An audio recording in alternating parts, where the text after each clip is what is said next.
It's strange to think there was ever a moment when humanity looked at the moon, that pale, ancient witness to all our history, and thought, let's blow it up. But there was. For a few feverish years at the height of the Cold War, scientists and generals in the United States actually planned to detonate a nuclear bomb on the moon's surface. They called it Project A119, and its purpose wasn't exploration or research or defense. It was to make the world look up and see American power written in light. The idea began not in madness but in panic. In October of 1957, the Soviet Union launched Sputnik 1, the first artificial satellite. It was a silver sphere the size of a beach ball, no heavier than a bowling ball, yet its impact was seismic. For the first time, humanity had placed an object into orbit, and it wasn't America that had done it. Across the United States, the sound of Sputnik's signal, a faint, steady beat broadcast from space, was received with awe, then dread. Newspapers described it as a new kind of invasion, not of soldiers, but of silence. That tiny beeping ball became a heartbeat of fear. If the Soviets could launch a satellite, they could launch anything: missiles, warheads, a bomb that could fall from space before anyone could stop it. The frontier of safety had just lifted off. In Washington, the political fallout was immediate. The Eisenhower administration was accused of complacency. The Pentagon, humiliated, scrambled for ways to restore the balance of fear. It wasn't enough to catch up. America had to surpass the Soviets to show not just equality, but dominance. Space was no longer the final frontier, it was the new battlefield. And that's when someone, no one can quite say who first, suggested the unthinkable. What if the United States set off a nuclear explosion on the moon? It was audacious, absurd, and yet, in the logic of the time, perfectly rational. The Cold War was a theater of visibility. Whoever could be seen doing the impossible first would win hearts, headlines, and history. The moon, visible to every human being on Earth, offered the perfect stage. A nuclear flash bright enough to be seen from Earth would declare American supremacy in one blinding instant. The plan was codenamed Project A119, a study of lunar research flights. The phrasing was deliberately vague, an academic shield for an atomic ambition. The project began at the Illinois Institute of Technology, where a group of scientists were tasked with studying the physics, logistics, and visibility of detonating a nuclear device on the lunar surface. Among those scientists was a young graduate student named Carl Sagan. He was 23, brilliant, curious, and idealistic, the same man who would later devote his life to making science a tool for peace. But in 1958, Sagan worked in secret on the mathematics of nuclear shadows. His job was to predict how the blast would appear from Earth, how bright, how long, how visible. He wasn't told why. He didn't need to be. Everyone in that era already knew the why. Fear filled in the blanks. The scientists analyzed everything: the moon's composition, the reflective properties of lunar dust, the height of the plume a detonation would create. They debated whether a fission bomb or a hydrogen bomb would produce a more impressive visual signature. They even simulated how the flash would look from major cities around the globe: Moscow, Beijing, London, ensuring the message would be seen by friend and enemy alike. They weren't building a weapon, they were building a symbol. At the time, nuclear tests were still being conducted in the atmosphere. The public was accustomed to images of mushroom clouds rising from desert landscapes, terrifying, yes, but familiar. The moon, however, was sacred ground. To set off a bomb there was to rewrite the boundaries of sanity. And yet, within the confines of the Pentagon, it was discussed with chilling pragmatism. The project's stated goal was scientific exploration of the lunar environment. Its true objective, as one later memo revealed, was to create a display of power visible to the entire world. The physicists debated the details as if it were an academic exercise. What altitude would create the most dramatic plume? Would the lack of atmosphere prevent a classic mushroom cloud? How much radioactive material would be ejected into space? The answers were speculative, but the calculations went on. In one sense, they were right. The moon's vacuum meant the explosion wouldn't bloom the way it did on Earth. Instead, it would form a sharp, radiating sphere of light, brighter than the sun for a split second, followed by a cloud of dust that would spread slowly across the lunar surface like a scar. That scar, they hoped, would last for centuries. But even as they ran the numbers, the absurdity grew harder to ignore. The moon wasn't an enemy. It wasn't a resource. It was a mirror, a constant reminder of scale, of perspective. To strike it with a nuclear weapon was to deface something that belonged to no one. Even the military's most loyal scientists felt unease. The Air Force, which funded the project, cared less about ethics than optics. They wanted a clear, visible demonstration that would outshine any Soviet stunt. There were rumors that the USSR had considered something similar, detonating a small device on the lunar far side and photographing the blast. American generals refused to be second. By 1958, the project had moved beyond theory. Engineers began evaluating potential launch vehicles, modified intercontinental ballistic missiles capable of carrying a lightweight nuclear warhead to lunar orbit. The challenge wasn't distance, it was precision. The moon is a moving target, and hitting it from Earth with mid-century technology was like throwing a dart from New York to Paris and hoping it lands in the Eiffel Tower's shadow. Still, the calculations suggested it was possible. The same rockets that could deliver a bomb across continents could, in theory, deliver one across space. To the men in uniform, it was perfect symmetry. The ultimate extension of deterrence. If you could reach the moon, you could reach anywhere. And yet, there was a growing sense, even among the project's architects, that something about the idea was fundamentally grotesque. One internal memo described it delicately. The psychological effect may not be entirely advantageous. In plain English, it meant people might not react well to seeing mankind nuke the moon. But in 1958, few people knew it was even being discussed. The project was buried under layers of classification. The scientists working on it had no idea their equations were feeding into one of the strangest plans in military history. Sagan's name appeared in early drafts of the final report, a secret that would follow him for years until it was finally declassified decades later. As the data piled up, the plan's weaknesses became impossible to ignore. For one, the risk of failure was enormous. A miscalculated trajectory could send a live nuclear warhead hurtling back into Earth's atmosphere. The resulting fallout, literal and political, would be catastrophic. And even if it succeeded, the explosion might not be visible enough to achieve its propaganda goal. The moon's surface, made of fine regolith, would absorb much of the light. The brilliant flash they envisioned might last only a fraction of a second, too brief for the spectacle they desired. Meanwhile, the public's fascination with space was shifting from fear to wonder. NASA had just been founded, and the concept of peaceful exploration was beginning to capture imaginations. Rockets were no longer just missiles, they were vessels of hope. Against that backdrop, the idea of nuking the moon felt like a grotesque betrayal of what space was beginning to represent. The turning point came quietly, in late 1959, when the project's classified findings were presented to Air Force officials. The math was sound, but the meaning wasn't. Even the generals admitted that the psychological implications outweighed the potential benefits. The United States, they concluded, needed to be seen as a pioneer, not a vandal. Blowing up the moon might win a week's worth of headlines and lose a century of moral authority. And so, without ceremony, Project A119 was shelved. The reports were classified, the paperwork buried in archives, and the scientists reassigned. For decades, no one spoke of it. It was as if the entire plan had evaporated under the same silence it tried to conquer. But the impulse behind it, the desire to turn fear into spectacle, never disappeared. It simply changed targets. Within a decade, that same energy would send men to the moon, not to destroy it, but to plant a flag in its dust. The technology born from paranoia became the vehicle for pride, and the image of a human footprint replaced the vision of a nuclear crater.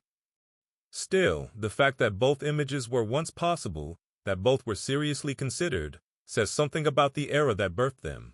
It was an age of extremes, where imagination and madness shared the same laboratory. And in a way, Project A119 was the perfect symbol of that paradox. It wasn't evil, it was earnest. It was born not from cruelty, but from insecurity, the same insecurity that made nations dig bunkers into their backyards and fill classrooms with duck-and-cover drills. The same insecurity that made people believe that survival was something you could buy, build, or blast into the sky. To understand Project A119 is to understand the Cold War's most human truth. We feared being forgotten more than we feared being destroyed. The moon never asked to be part of that story. It simply reflected it, quietly, patiently, as it always had. By the time the plans for Project A119 reached the upper floors of the Pentagon, the Cold War was no longer a rivalry, it was a panic spiral. Every Soviet success seemed to rewrite what was possible. When Sputnik 2 launched, carrying a living creature into orbit, Laika, a stray dog from Moscow streets, the symbolism cut deep. The Soviets hadn't just sent metal into space, they had sent life. And if they could send life up there, they could send death back down. In America, headlines screamed of a red moon. Newspapers asked whether Soviet satellites could spy on U.S. cities. Talk shows speculated about space-based weapons. The night sky itself began to feel hostile, as if the stars were being occupied one by one. Inside government offices, the language shifted from wonder to war. Space wasn't a new frontier anymore. It was the ultimate high ground. Whoever controlled orbit, it was said, controlled Earth. The Pentagon saw it as a natural extension of territory, another domain to be fortified, militarized, conquered. In that fevered atmosphere, no idea was too strange to consider, and few were rejected outright. The 1950s were an era of atomic optimism, an age when nuclear energy was advertised as both salvation and sword. Companies sold atomic-age toasters, car designs boasted nuclear sleekness, and school textbooks featured smiling atoms with cartoon faces. The word nuclear didn't yet mean apocalypse, it meant progress. So when a group of Air Force officers suggested setting off a bomb on the moon, it wasn't seen as psychotic. It was seen as creative. The proposal reached the Illinois Institute of Technology through a classified research grant. The scientists working on it were told the project involved lunar impact studies. The words were careful, vague enough to sound academic, precise enough to hide intent. The group was led by physicist Leonard Reifel, who later described the experience with a mixture of pride and disbelief. "Our mandate," he said decades later, was to figure out what would happen if you detonated a nuclear weapon on the moon. That was it. No context, no moral discussion, just calculations. The scientists got to work. They analyzed trajectories, blast yields, radiation dispersal, and the potential visibility of the explosion from Earth. They debated whether the detonation should occur near the lunar limb, the edge visible from Earth, to maximize the effect. They debated the size of the payload. Should it be small enough to minimize fallout or large enough to guarantee spectacle? In the end, they leaned toward a device equivalent to the bomb dropped on Hiroshima. Big enough to impress, small enough to control. Control, that was the key word. In the Cold War, control was everything. Control of information, control of perception, control of fear. The moon was simply another place to project that illusion. But there was a growing contradiction buried in the plan. Publicly, America portrayed itself as the moral counterweight to Soviet brutality, the champion of democracy, the nation of progress and peace. How could that same nation justify nuking the moon for a photo opportunity? Even the generals admitted that if the plan leaked, it could backfire catastrophically. The psychological effect may not be entirely favorable, one report understated. In translation, it might make us look insane. Meanwhile, the newly formed NASA was beginning to define its mission. Founded in 1958, the same year Project A119 began, NASA was built on the promise of peaceful exploration. It was science without secrecy, curiosity without conquest. Its leaders, many drawn from universities rather than the military, saw the space race not as a war, but as an opportunity to expand human understanding. The contrast could not have been sharper. In one part of the government, engineers were sketching rockets designed to carry telescopes and satellites into orbit. In another, they were calculating how to deliver a nuclear payload to the moon. Two visions of the future, one to enlighten, one to intimidate, were running in parallel, separated by only a few office walls and a few layers of classification. The scientists on Project A119 weren't villains. They were products of their time, a time when patriotism and paranoia shared the same language. The United States had built its power on technological supremacy, and after Sputnik, that supremacy was in question. The urge to restore it wasn't evil, it was existential. Carl Sagan, still a student at the time, later reflected on that period with quiet shame. "We had become so afraid," he wrote in his notebooks, "that we were willing to scar the heavens to feel safe." That line, found decades after his death, captures the psychology of the entire Cold War. Fear didn't paralyze civilization, it animated it. Every invention, from the hydrogen bomb to the space rocket, was born from that same restless anxiety, the need to outdo, outshine, outlast. Project A119 wasn't an anomaly. It was an inevitability. Still, not everyone involved could stomach it. Some scientists argue privately that detonating a bomb on the moon could interfere with future lunar studies. Others pointed out that the explosion's debris might contaminate the very surface humanity hoped one day to explore. A few even raised religious objections. The moon, after all, had long been a symbol of purity in human culture, worshipped and mythologized across civilizations. To desecrate it would be to desecrate ourselves. The Air Force didn't care about poetry. They cared about headlines. In confidential discussions, officials outlined the ideal outcome: a nuclear detonation timed so that the flash would occur during the early evening hours in both Moscow and Washington. The goal was theatrical symmetry, a single burst of light uniting the world in awe, terror, and submission. It would prove that the United States could reach anywhere, even the heavens. But the plan's practical risks soon began to outweigh its propaganda potential. A failed launch, a missed trajectory, or an explosion too faint to see, any of these outcomes would turn triumph into humiliation. Worse, if the rocket exploded on ascent, radioactive debris could scatter across Earth's atmosphere. The technical risk of catastrophe was unacceptably high, even by Cold War standards. As those doubts grew louder, Project A119's momentum slowed. The Air Force quietly shifted resources toward more achievable goals: reconnaissance satellites, early warning systems, and long-range missile tests. The moon, for the moment, would remain untouched. But something strange happened in the aftermath. The energy, the funding, and the ambition that had once been aimed at destruction began to flow into exploration. NASA absorbed many of the same engineers, scientists, and mathematicians who had worked on the military side of the space program. The technology developed for war was repurposed for discovery. The same physics that could guide a bomb to the moon could also guide a man there. And that's exactly what happened. When John F. Kennedy stood before Congress in 1961 and declared that America would go to the moon, he wasn't just setting a goal, he was redeeming a sin. The nation that once planned to scar the lunar surface now vowed to touch it gently. It was a moral rebranding of technology. Rockets that had been born for death would now carry life. Few people realized how literal that transformation was. Many of the early NASA rockets, including those that would evolve into the Saturn series, were based on designs created for intercontinental ballistic missiles. The hardware of apocalypse became the architecture of exploration. In that light, Project A119 wasn't a failure.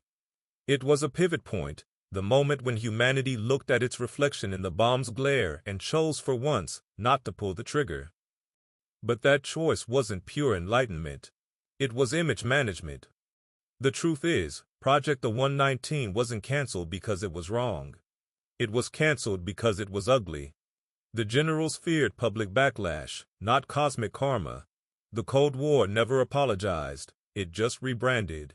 It traded spectacle for subtlety, replacing the visible flash of atomic power with the invisible surveillance of satellites. The race to the moon became the race to appear moral.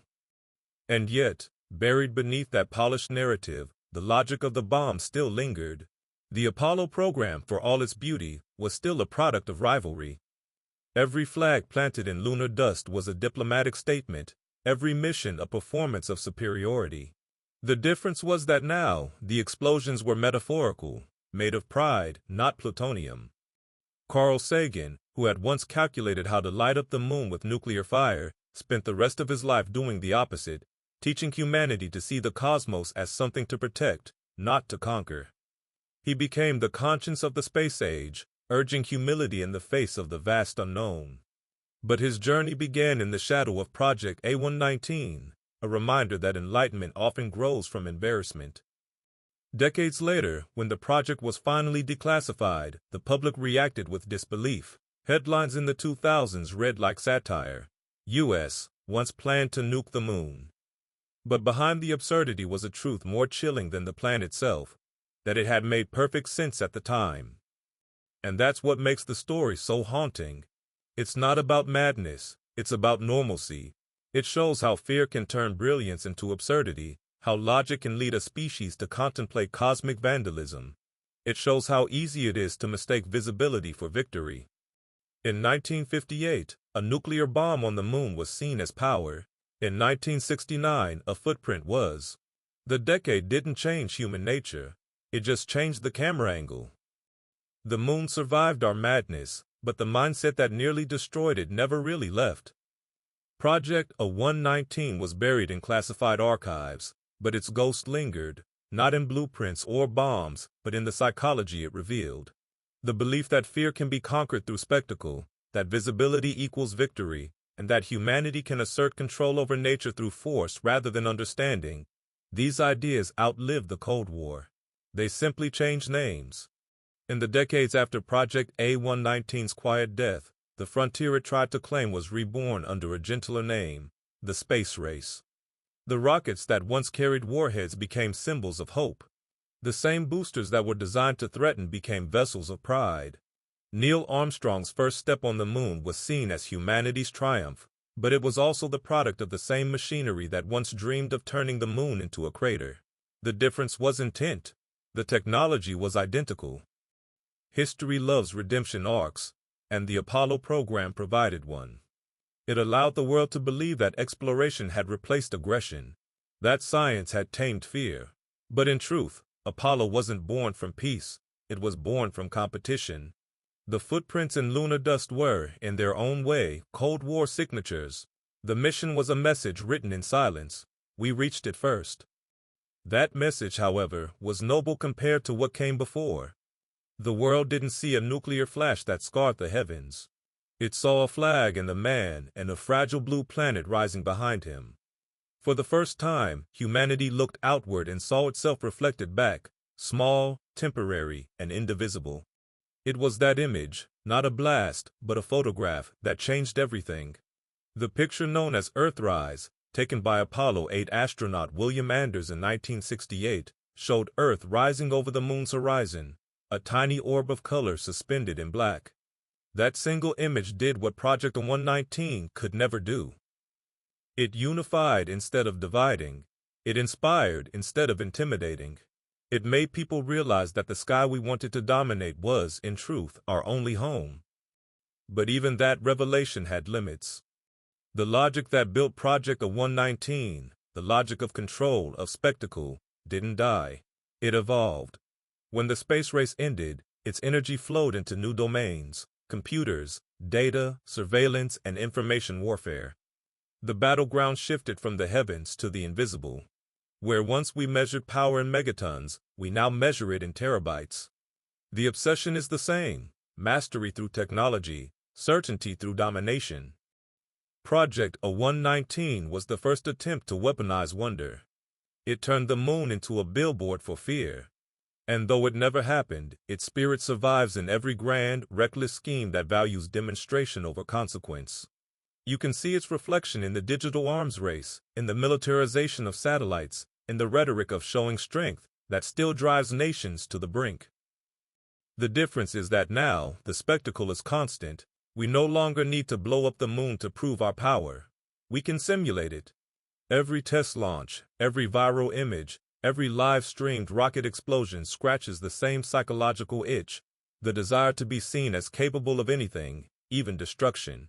The Cold War didn't end that impulse. It industrialized it. The idea that visibility equals power, that the whole world must see our strength, began with nuclear fire and continues with screens. The same human hunger that wanted to make the moon flash now feeds on algorithms, trending feeds, and digital applause. The theater hasn't changed, only the lighting. If you strip away the context, Project A119 sounds like the fever dream of a species testing its own limits, but that's exactly what it was. Humanity, newly armed with the power to destroy itself, needed to know how far it could go before the abyss stared back. And in that moment, the moon, silent, ancient, and indifferent, became our mirror.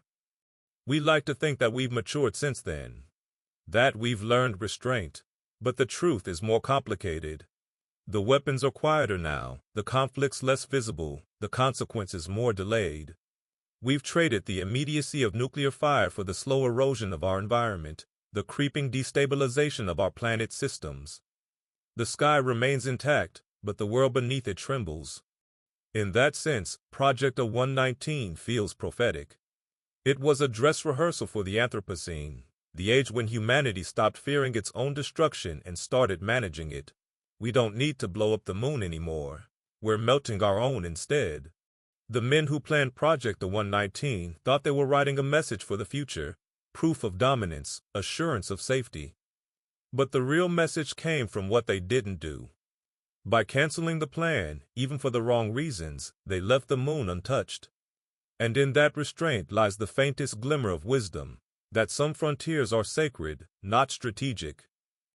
Carl Sagan, the young scientist who once calculated how bright a nuclear flash would look from Earth, would later write, "We are a way for the cosmos to know itself."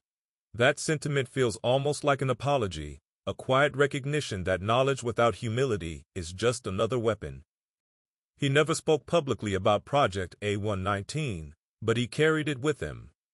You can see it in his work, in Cosmos, in his pleas for peace, in his warnings about planetary fragility. It's as if he spent the rest of his life undoing the math he'd once done in secret. Perhaps he understood that while the universe doesn't care what we do, we should. There's something deeply human about that arc, to move from trying to scar the heavens to trying to understand them. But the haunting part is how close we came to choosing the other path.